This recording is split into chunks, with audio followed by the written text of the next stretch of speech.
Dignos, homens de palavra. A palavra homens de palavra está em negrito, como os irmãos podem ver, e não amigos de muito vinho e nem de lucros desonestos. Acho bacana a gente dar uma pegada um pouco no que foi passado na outra palestra. No domingo passado a gente falou sobre ter boa reputação. Nós somos vistos o tempo todo. Somos vistos por Deus, que sonda diretamente nossos corações, e somos vistos pelos homens, que eles não enxergam-nos por dentro, mas eles enxergam-nos por fora. Então a nossa imagem é vista perante todo mundo.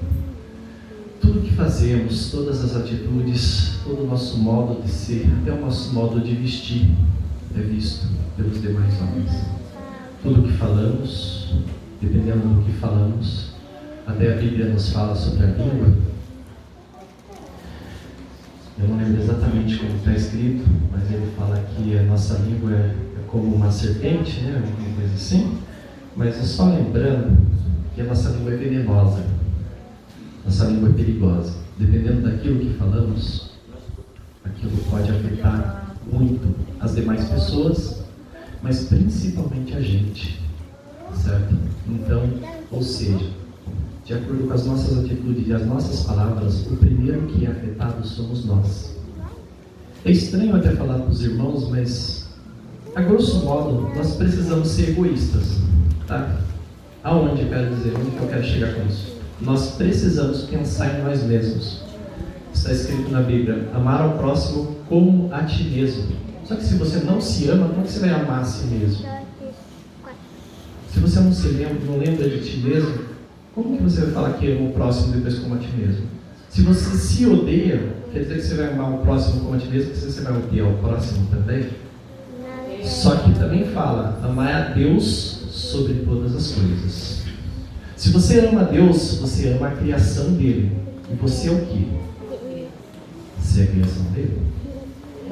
Então, se você ama a Deus, você não vai querer destruir a criação dele. Então, você vai zelar por si mesmo, certo? Então, em primeiro plano, se você ama a Deus, você vai se cuidar. Você não vai se deixar abandonar por aí, certo? Então, em primeiro plano, gente, vamos lá, se cuidar, certo? Então, isso já fica como uma lição prévia de hoje. Se cuidar, amar a si mesmo, faça o bem por você. Estude, falamos na outra aula, no domingo passado. Estude, corra atrás, faça alguma coisa, ação, haja. Não seja só de palavras, isso também falamos, está escrito na Bíblia. Não fale, não somente fale, mas faça. Tá? Então vamos lá. Um outro detalhe, não tenha preconceito. Por que não tenha preconceito? É o seguinte, dar importância à aparência das pessoas não é bom, porque até por um bocado de pão o homem prevaricará. Isso está escrito em Provérbios 28, versículo 21. O que acontece? Aqui só está mostrando para vocês o seguinte, que às vezes vocês olham pessoas que parecem ter mais, pessoas que têm uma aparência de serem bons de grana, vamos falar assim, que estão bem financeiramente. Só que eu vou falar para vocês, a maior parte é mentira. Eles vivem uma mentira. Eles mostram para você uma mentira. E quanto maior a mentira, maior é o tombo desses no futuro. Mas por que isso, gente? Eu vou explicar para vocês. É o seguinte, às vezes o custo de vida de uma pessoa é maior do que ela ganha. Isso é básico, característico. Tá? E o que acontece? Uma pessoa que você vê às vezes que está andando com o carro do ano, que está andando aparentemente bem, às vezes o carro não é dele, a aparência não é dele, ou seja, o terno que ele está usando, a roupa que ele está usando, ele nem pagou ainda, e sabe-se lá se vai pagar. Talvez tudo que ele conseguiu foi um crédito, tá? Ou seja, um crédito ali numa situação financeira, alguma coisa assim, que às vezes não está nem no nome dele, Olha que perigo. Tá? Um crédito que não está no nome dele e ele está andando com um carrão voando por aí. Um crédito que ele conseguiu para comprar um casarão que nem está no nome dele muitas vezes e que ele não vai pagar. Ele também não é o nome dele mesmo. Então, um outro detalhe: não julgueis para que não sejais julgados. Também você não vai olhar para essas pessoas e vai falar: esse aí conseguiu de forma ilegal. Esse aí conseguiu, sei lá, está roubando, está fazendo alguma coisa errada. Não, gente, vocês não sabem. Vocês não têm como saber. E se vocês tiverem também, não depende da vida nossa. A gente não deve se, no caso, não devemos se importar com a vida dos outros. Devemos zelar pela nossa, porque nós só temos a nossa. Nós, como cristãos, nós temos que zelar pela nossa vida. A vida dos demais, nós temos que orar por eles e nós temos que pregar a palavra para que eles se convertam e venham a Cristo. Mas não podemos ficar simplesmente falando mal ou bem do próximo de uma forma, bem sim, mal não, de uma forma julgadora. Próximo: honra tua boca e teus contratos. Isso foi um tema que eu coloquei para essa escrita. Mateus 5:37. Seja, porém, o vosso falar sim, sim, não, não, porque o que passa disso é de procedência maligna. Gente, é o seguinte: quem aqui já chegou a falar, viu? Eu vou lá, não, tal horário eu estou lá, fulano. O que aconteceu depois? A Bíblia fala: maldito o homem que confia no homem, aquele que põe sua própria força, sua confiança. Por quê? Nós não temos como saber. Nós não temos como saber os imprevistos, não temos como saber o que exatamente vai acontecer. Só que é o seguinte: o nosso falar tem que ser sim, sim, não, não. Assim que pudermos, devemos cumprir nossa palavra. Aconteceu imprevisto? Normal. Mas a nossa palavra deve ser esforçada, devemos nos esforçar para cumpri-las. Isso é o cristão. Isso é o que falamos da outra vez. Agora, gente, vamos entrar na parte financeira. O que é empréstimo, tá? Eu acho que muitos dentro da igreja ainda têm dúvidas sobre isso, não sabem exatamente o que é isso, né? Empréstimo, gente, é um produto bancário que se refere a uma antecipação de consumo. E eu quero que vocês lembrem bem disso. Antecipação de consumo. O que é um empréstimo, gente? É vocês quererem antecipar o futuro. É isso. Para que serve o empréstimo? Antecipar o futuro, em primeiro plano. Então, o que acontece? Eu não tenho dinheiro para fazer tal coisa agora. Em vez de eu juntar o dinheiro e deixar para fazer no futuro de forma mais barata, não, eu quero viver o agora, então eu vou lá e faço um empréstimo. E pago mais caro por isso, mas eu faço um empréstimo. Né? Aí temos alguns exemplos. Crédito salário, que é um crédito no qual você tem um convênio de salário com o banco e esse crédito desconta da sua conta. Mas por ter um convênio de salário com o banco, ele normalmente tem uma taxa um pouco menor do que um empréstimo crédito automático, que é um crédito que não precisa do salário dentro do banco. Então o banco vai falar: beleza, você recebe junto comigo, então eu te dou um empréstimo, um jurinho um pouquinho menor. Quem também recebe salário dentro do banco e tem um convênio adequado, tem a antecipação de 13º feito pelo banco. Isso também gera muita confusão. As pessoas falam: antecipe meu 13º. O banco não é seu empregador. O que ele faz? Ele antecipa um dinheiro para você com a garantia do seu 13º.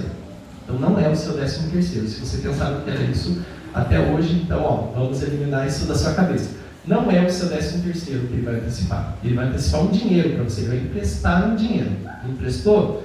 Quando cair o seu 13º no banco, ele sabe, por causa do jeito que o seu empregador manda o crédito para sua conta, ele sabe que você recebeu o seu 13º e ele usa aquele valor para quitar o empréstimo que você fez. Detalhe: o 13º, quando você contrata ele, dependendo da taxa de juros e do prazo que leva para você receber esse valor na sua conta, pode ser que na hora de você pagar, você esteja ainda devendo mais do que o valor que você ia receber de 13º, fazendo com que você tenha que completar o dinheiro na conta para pagar todo esse empréstimo chamado antecipação de 13º.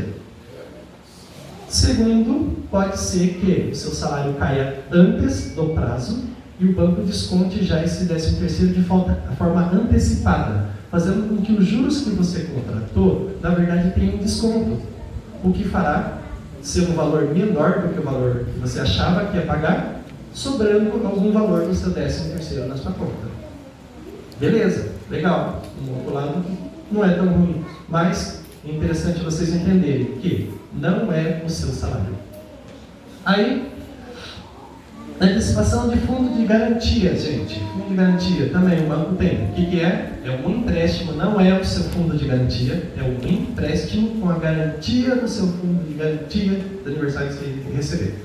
Então, quando cair, vai pagar aquele empréstimo que, se não caísse na sua conta, você ia ter que pagar em dinheiro na sua conta, ia debitar. Então, é um empréstimo, não é o seu fundo de garantia. É importante vocês entenderem isso. Tem imposto de renda também. Você faz o imposto de renda, declara bonitinho e tem um valor a receber, a restituir, você também pode usar ele como garantia do empréstimo chamado antecipação de imposto de renda. Tá? Então, como eu falei, não é um imposto. O banco não vai te dar o imposto antes, porque ele não tem esse imposto antes, quem vai pagar o imposto é a Receita Federal. Então ele vai acreditar no imposto e você vai usar esse valor para quitar esse empréstimo. Crédito consignação. É um crédito que convém no banco, no caso, debitar direto do seu empregador. Melhor dizer, o seu empregador paga o empréstimo para você. E o que o seu empregador faz? Retém na sua folha de pagamento o empréstimo.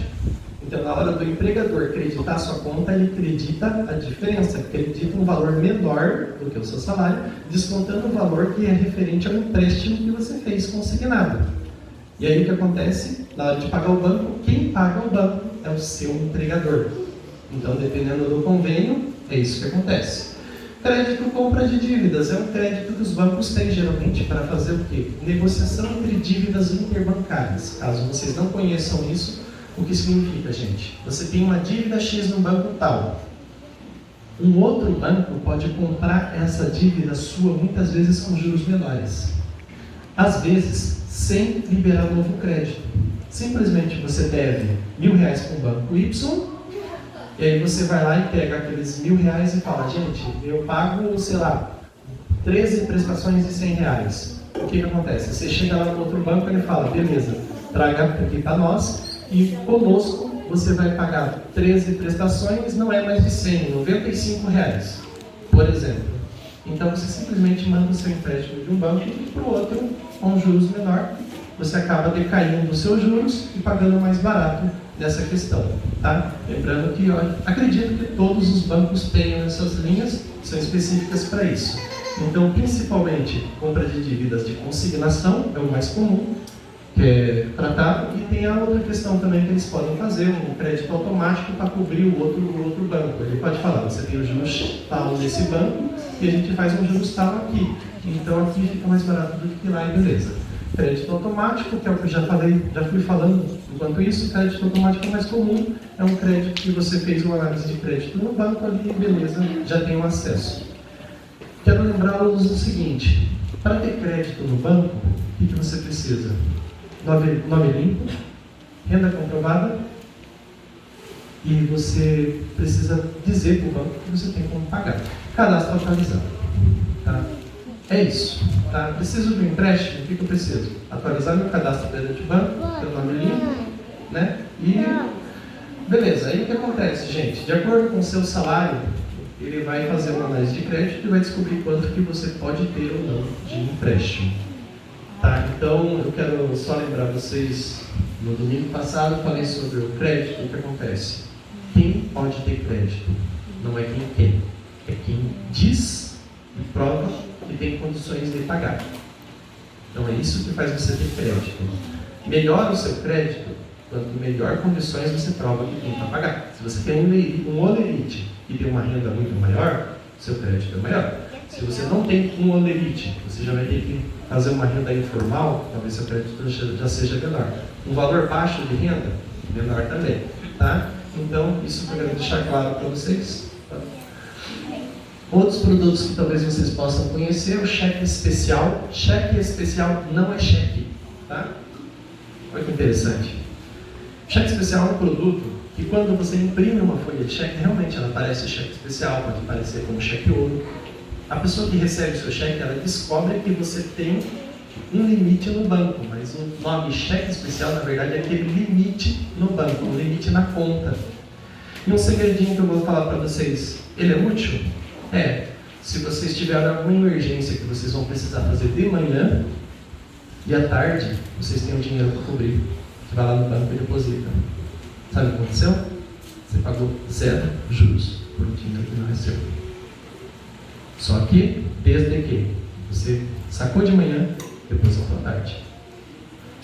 Tenho exemplos de pessoas que tiveram que fazer isso, por exemplo, não tinham outra linha de crédito disponível e tinham cheque ouro.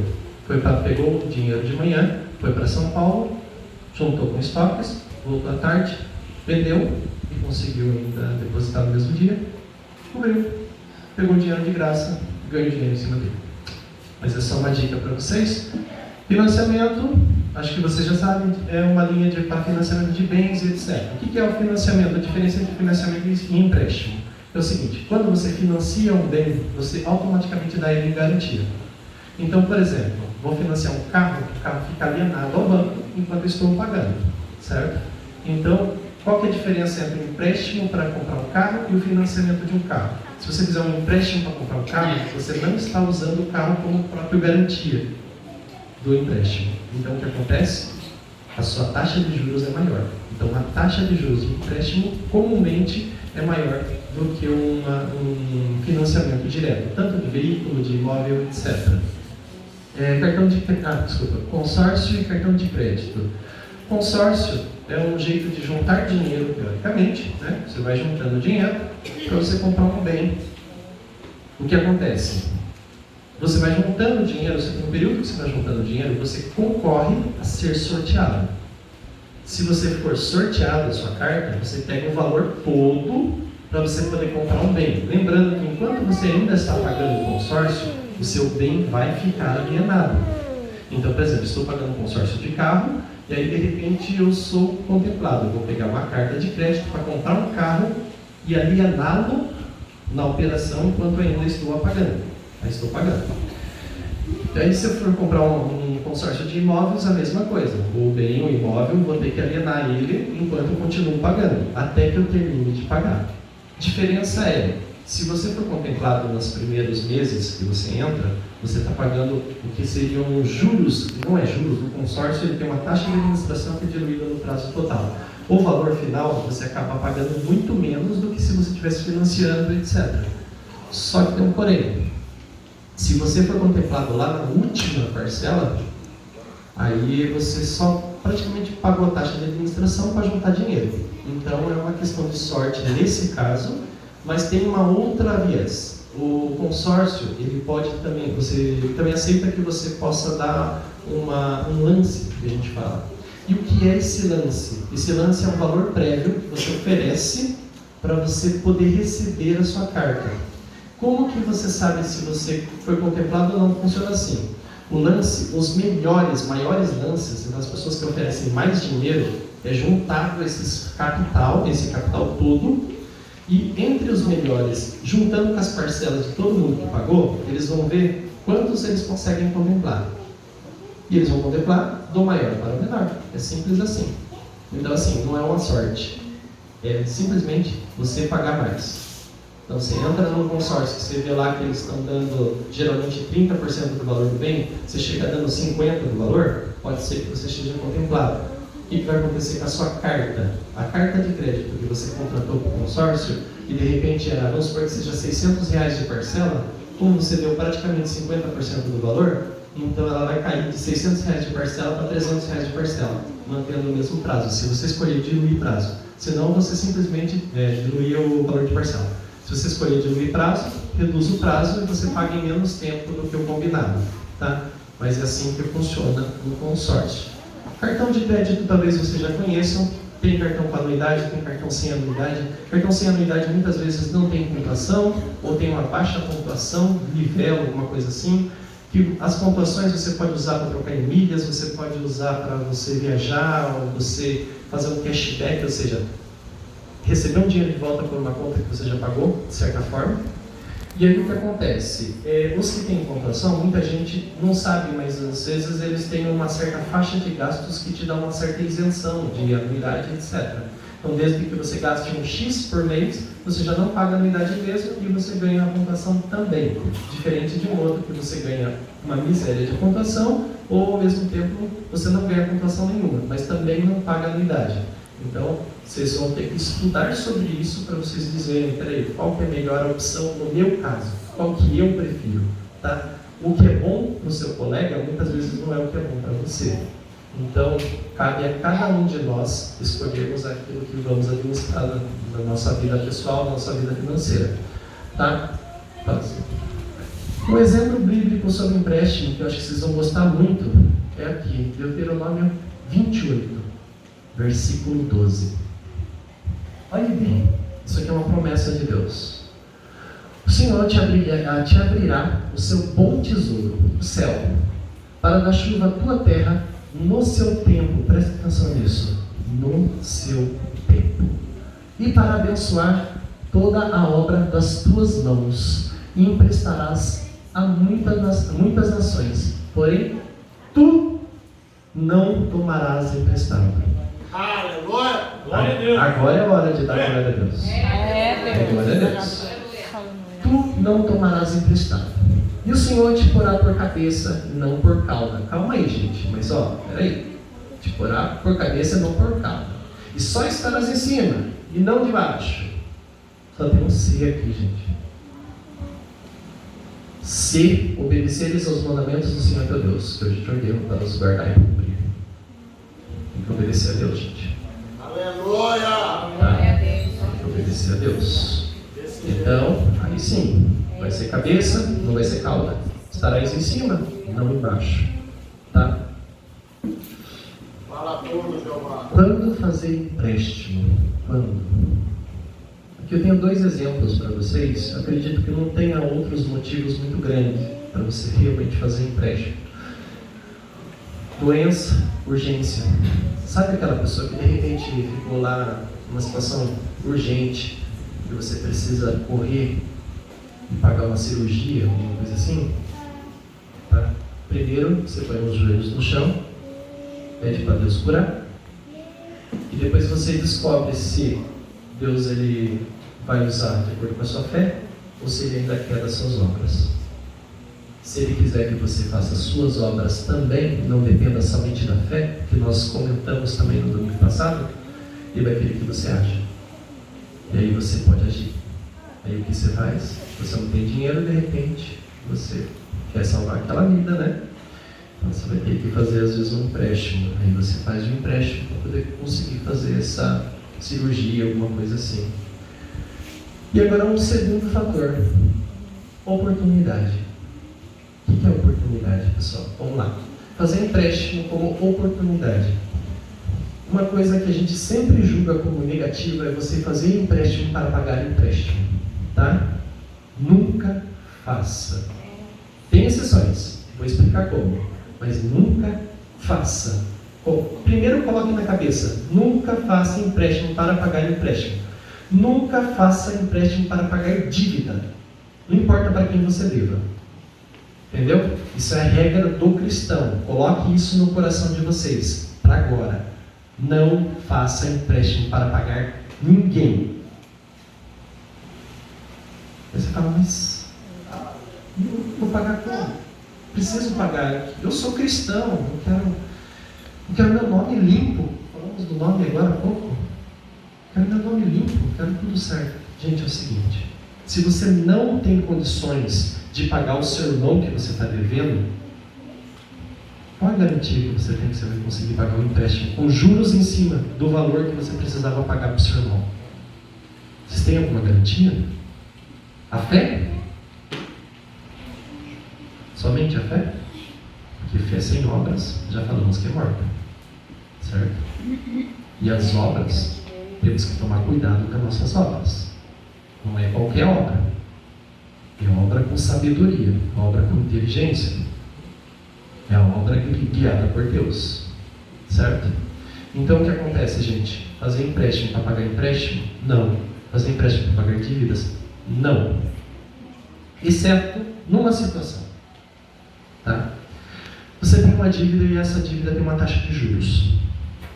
E você consegue um empréstimo com uma taxa de juros menor, que, junto com o IOF que você vai pagar nesse empréstimo, ainda vai ficar menor do que o valor que você devia antes.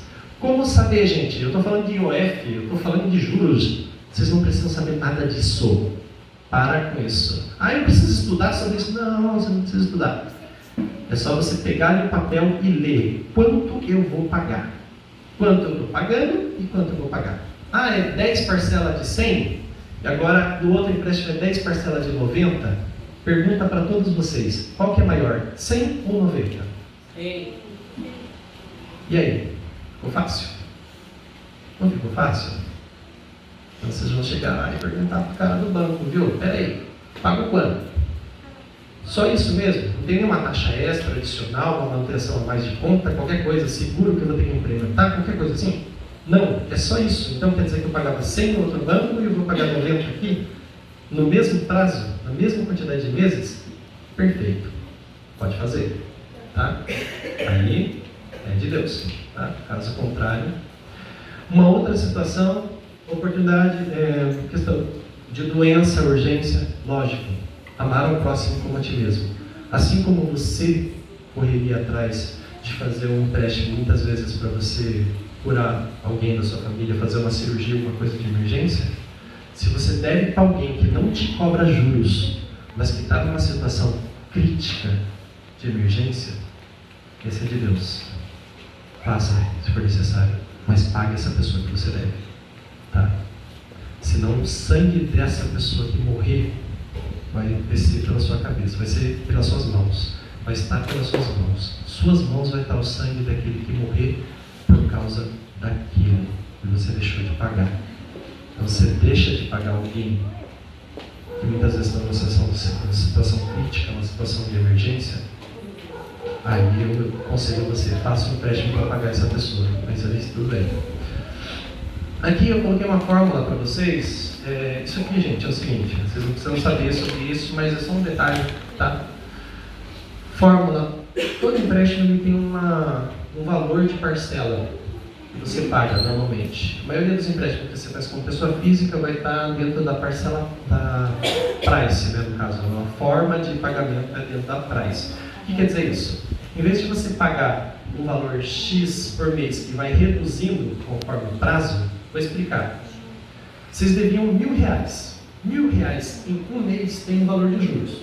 De repente, no mês que vem, você vai pagar um X, por exemplo, que você vai pagar R$100 dos 1.000, mais os juros que correu nesse período. Então, você vai pagar um valor. Só que no mês que vem, se você já pagou R$100 dos 1.000 que você devia, você ia estar devendo 900. Se você devia 900 no outro mês, os juros, sendo a mesma taxa, ele vai ser menor.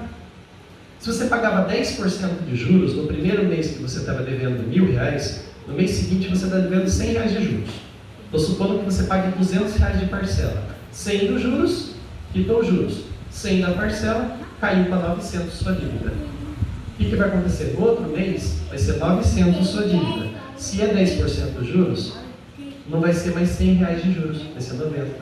Por isso a tabela saque, não a price, é decrescente. Porque você vai pagando em cima da amortização do capital e ele vai caindo o valor. Complexo, talvez, para vocês imaginarem dessa forma.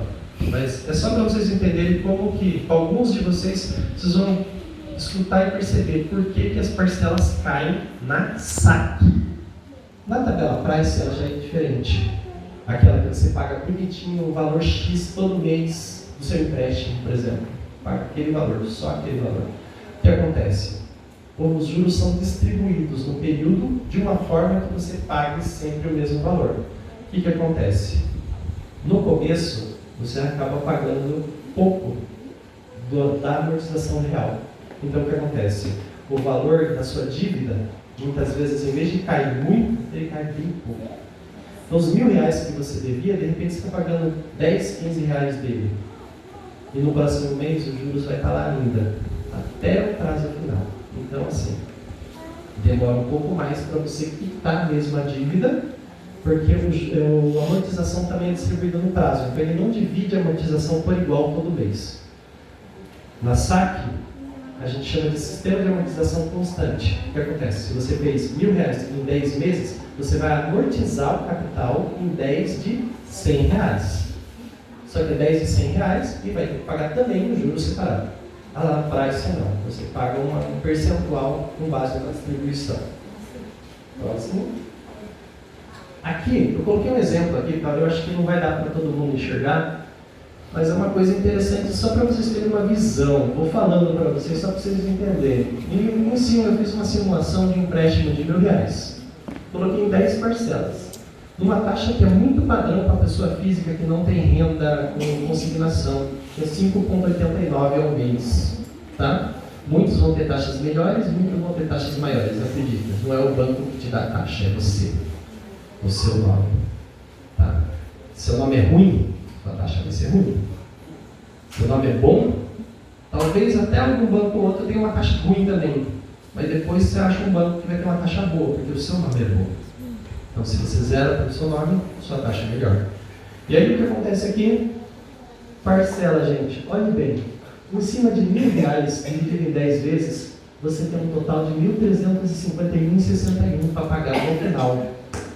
Eu nem coloquei o IOF nisso aí, eu deixei sem IOF, como se você tivesse sem pagar o IOF, somente os juros do empréstimo. Assim como o 39 significa que você vai pagar R$350 a mais, 351. Tá? Então, o que acontece? Você fez um empréstimo, você já deve mais do que você contratou. É simples assim. É de acordo com a taxa de juros. Passou um dia, você deve um dia de juros. Então, se vocês fizerem R$1.000 hoje de empréstimo, amanhã vocês não devem mais R$1.000. Se amanhã você falar, eu cheguei aqui, eu quero quitar os R$1.000 que eu peguei. Tá? Não é mais 1.000, tá? É 1.000 e alguma coisa. O juros já está lá. Próxima página. Vamos dar. Aí aqui, eu fiz aqui um empréstimo tipo como se fosse R$1.000 para pagar em um mês só.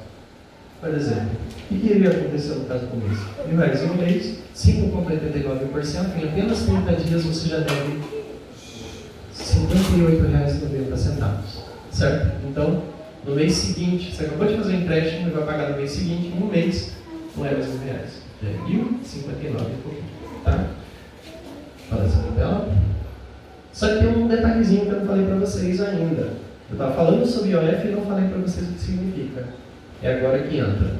O que acontece? IOF, Imposto sobre Operações Financeiras, funciona assim. Chegou no banco, quer empréstimo, assinou o contrato, pagou.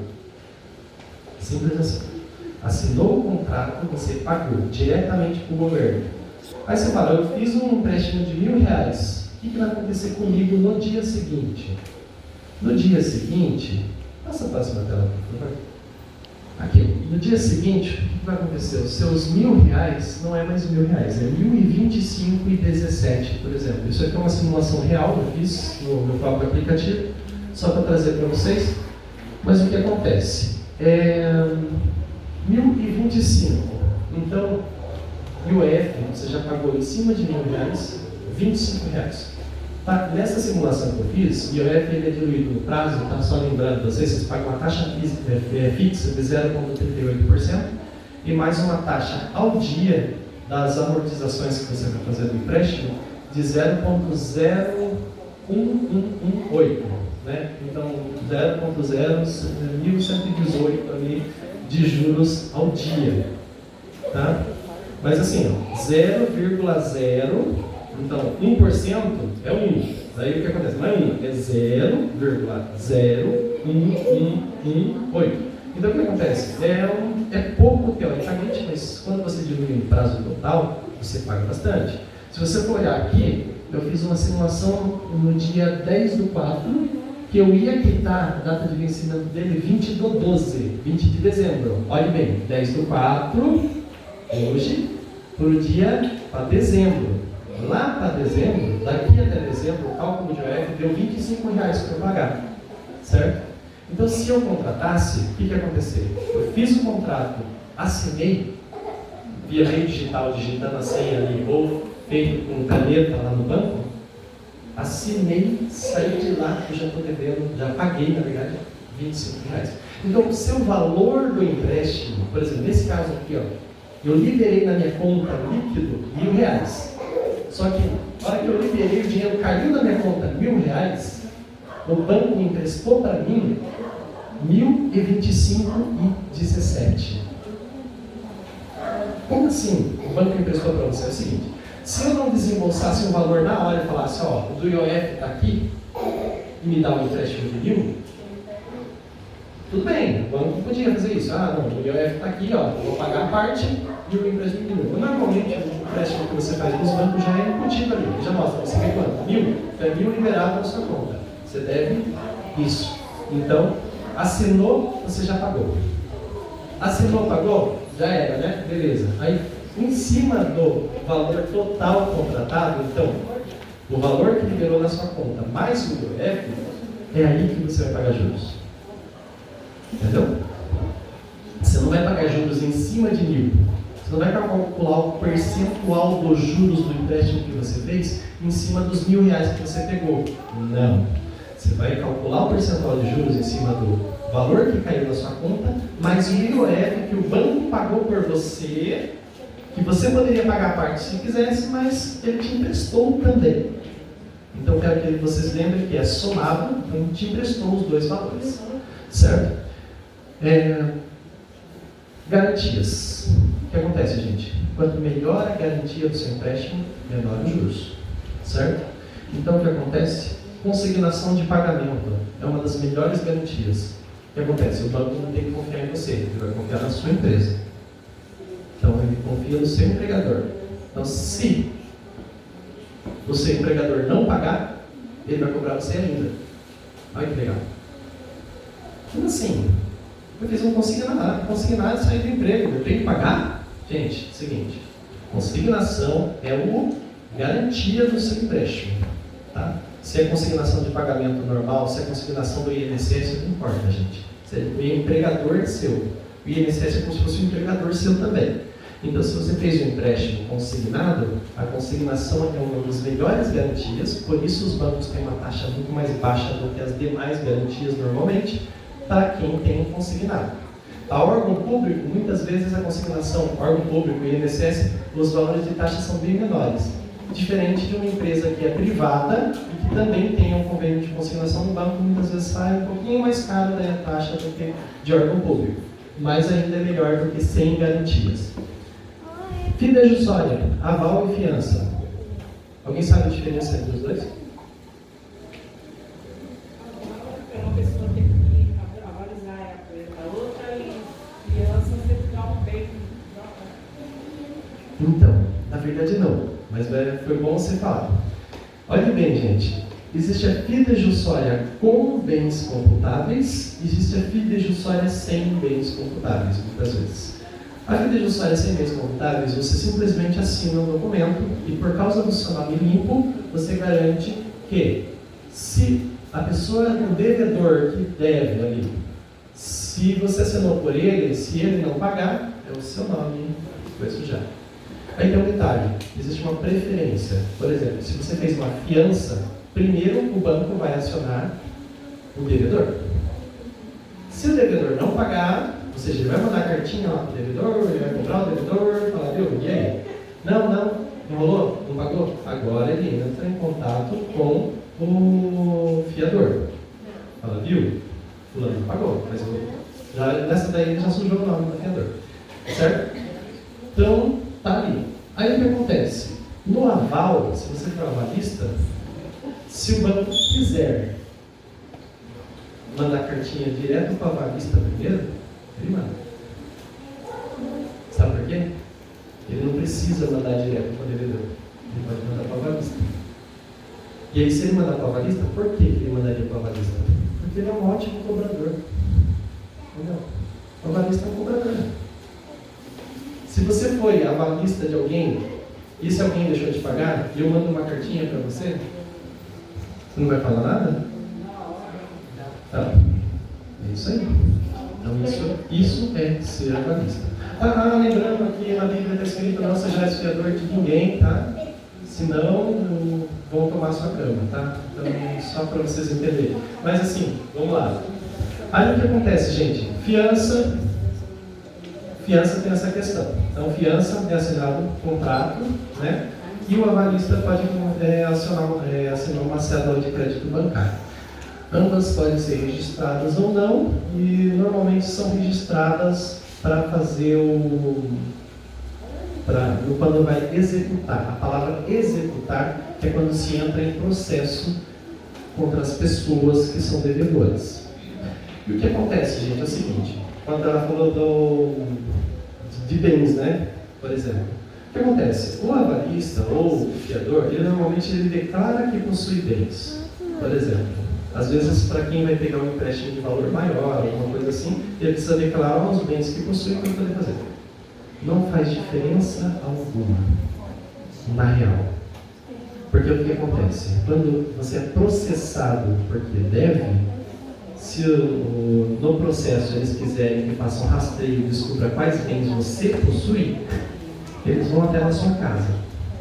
Entendeu? Então, o oficial de justiça vai na sua casa, vai ver os bens que você possui, que bens que você pode dar, de repente, para vender e estar quitando a dívida que você deve. Não faz diferença nenhuma. Se você tem medo de falar para o banco que você tem bens, você está cometendo um crime de ocultação de bens. Olha que legal.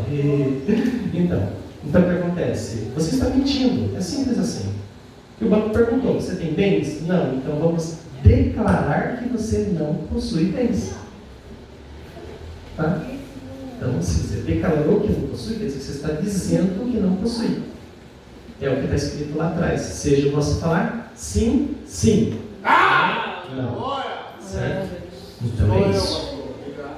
E aí o que acontece? Aí, questão de garantias reais, que aí o que acontece? O bem mesmo em si, qual que é a diferença de você dar o bem em garantia e não o dar em garantia? Quando você dá o bem em garantia, via processo é muito mais fácil. Tá? Via processo, chega lá, o juiz vai falar: não, o bem já está em garantia, beleza, vamos executar, vamos tomar o bem, beleza, o bem já não está no banco, e agora vamos fazer o leilão, e beleza, no leilão tudo bem, pega o dinheiro, já distribui ali, paga a dívida e devolve o resto, e beleza. Paga as custas judiciais, né? Então paga as custas judiciais, porque se sobrar alguma coisa, pode ir embora, beleza. O bem já era, mas você pega um dinheirinho talvez ali, se sobrar alguma coisa do leilão. E aí o que acontece? Isso, os bens móveis e imóveis. Recebíveis, cheques, boletos também pode ser usado como garantia. Então, por exemplo, você recebe o cheque de alguém, você vai lá e deposita em custódia na sua conta. Então você pode usar aquele cheque e falar no banco: olha, esse cheque está depositado em pré-datado, em custódia, é um jeito diferente de depositar, tá? E só vai cair no dia X. Então o que acontece? Esse valor já está lá, teoricamente, e diz o seguinte: daqui a tantos dias vai cair, eu preciso de dinheiro agora. Então eu vou lá e negocio com o banco, faço um empréstimo usando o cheque como garantia, para quando o cheque cair, cobrir a operação. Ou não, né? Igual eu falei, tipo, de repente você continua devendo ali, ou o cheque não tem fundo e você tem que pagar do próprio bolso, porque a dívida é sua. A garantia não é, mas a dívida é sua. Então o cheque é de terceiro, mas a garantia é sua. Ou seja, a dívida é sua. Você emprestou dinheiro dando aquilo como garantia. Não caiu, a dívida é sua. Boleto também. Você pode emitir boleto para os seus clientes e de repente você usar o boleto como garantia de uma operação de crédito. Ou seja, pode usar tanto para fazer um empréstimo no capital de giro, usando aqueles boletos, no caso, que ainda vai cair daqui a uns dias, então você fala: temos boletos aqui que eu já lancei, já estão registrados e vão cair em certos dias. Vou usar isso como garantia e quero dinheiro agora. Beleza. Só que agora, gente, Provérbios 22, versículo 1. Vale mais ter um bom nome do que muitas riquezas. E o ser estimado é melhor do que a riqueza e o ouro. Ele mostra duas coisas aqui. Primeiro, para você zelar pelo seu nome. Isso é básico. Só que ele tem uma segunda coisa que eu achei interessante a gente pensar também. Ser estimado é melhor do que a riqueza e o ouro. O jeito que você trata seu irmão. Isso é estima. Isso não tem nada a ver com dinheiro. Aleluia! Então, o jeito que você trata seu irmão é o que é estima. E eu digo para você mais, é preferível que você tenha muita gente devendo para você, sabe? Mas você como cristão, assim como está escrito, a ninguém devais coisa alguma, senão o amor, certo? Então você vai dever para o próximo só o amor, e o próximo é bom que ele deva muitas coisas para você, porque lança o teu pão sobre as águas, depois de muitos dias o acharás. Cá estou eu repetindo o mesmo versículo do domingo passado. Mas o que? Você planta, tá? Planta, nem que seja com choro. Igual lemos hoje em Salmo 126. Planta com lágrimas, semeia com lágrimas, tá? Depois de muitos dias você o achará. Sabe aquela pessoa que você, que é seu inferior, entre aspas, seu subordinado, lá no serviço, lá no trabalho, ou aquela pessoa que você encontrou na rua, que de repente está ali, fazendo um trabalho mais humilde, para você, para o seu ponto de vista, o trabalho é humilde, tá? Para aquela pessoa, você não sabe da vida dela. Mas para o seu ponto de vista, aquele trabalho é mais humilde. De repente, você vê ali alguém pegando uma reciclagem, você vê alguém em uma situação diferente, não está nem trabalhando, está pedindo esmola, tá? Só que é o seguinte, o mundo dá voltas. E a maneira que você trata ele agora, o jeito que você tem o amor ao próximo agora, pode refletir no futuro.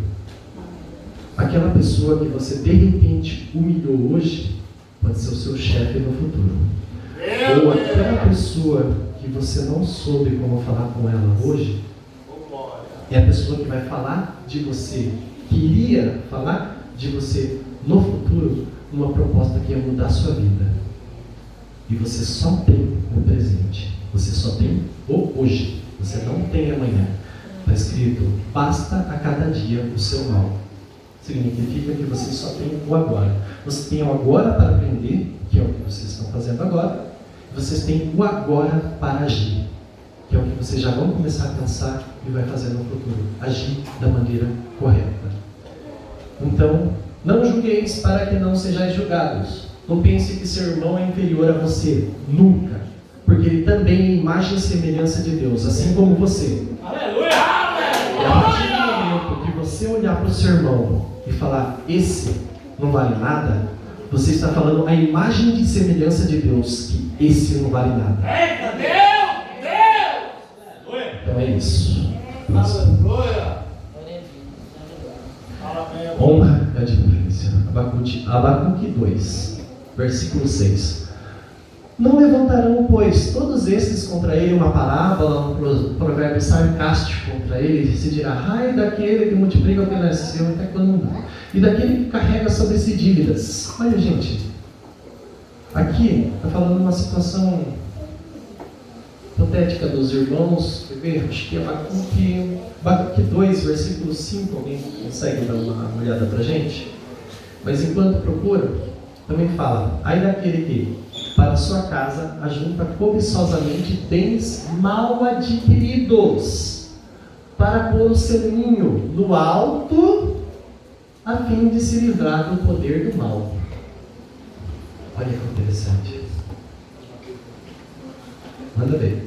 Tanto mais que, por ser dado ao vinho, é desleal.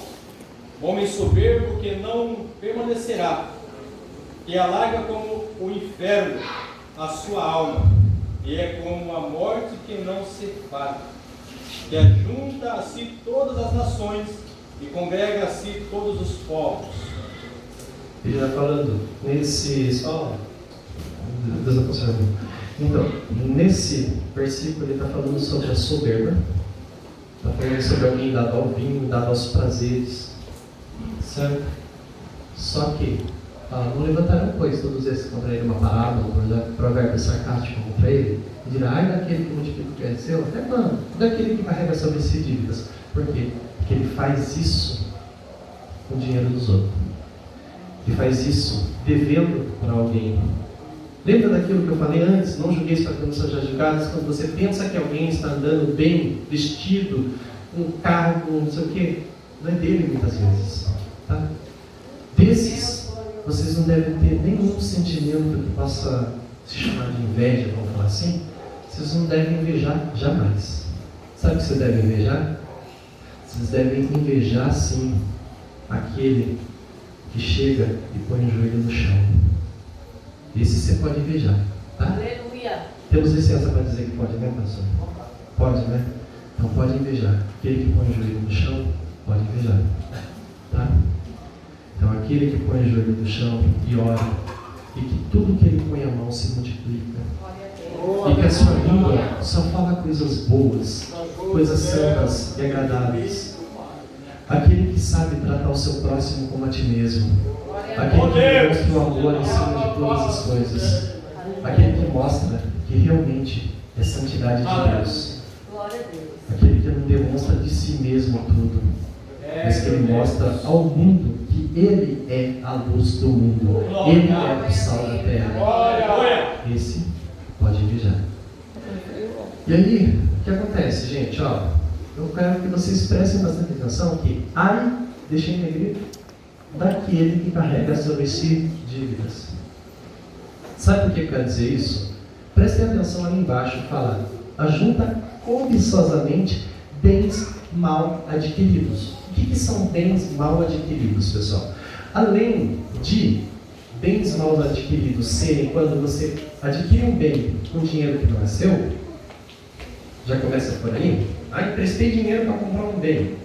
De repente é uma questão de necessidade, mas emprestei dinheiro porque eu quero um bem que me ponha o meu ninho no alto para eu me orgulhar. Vou comprar um terno chique só para eu mostrar que eu sou melhor do que os demais irmãos. Vou comprar um carro do ano só para mostrar que o meu carro é melhor. Vou comprar um casarão só para pôr o meu ninho no alto, a fim de se livrar do mal, para mostrar, para não dizer, não, eu não estou andando com um carrinho ruim, com um carrinho mais humilde. Não, eu não tenho tipo uma casa mais humilde, com menos bens, etc. Não, meu ninho está no alto.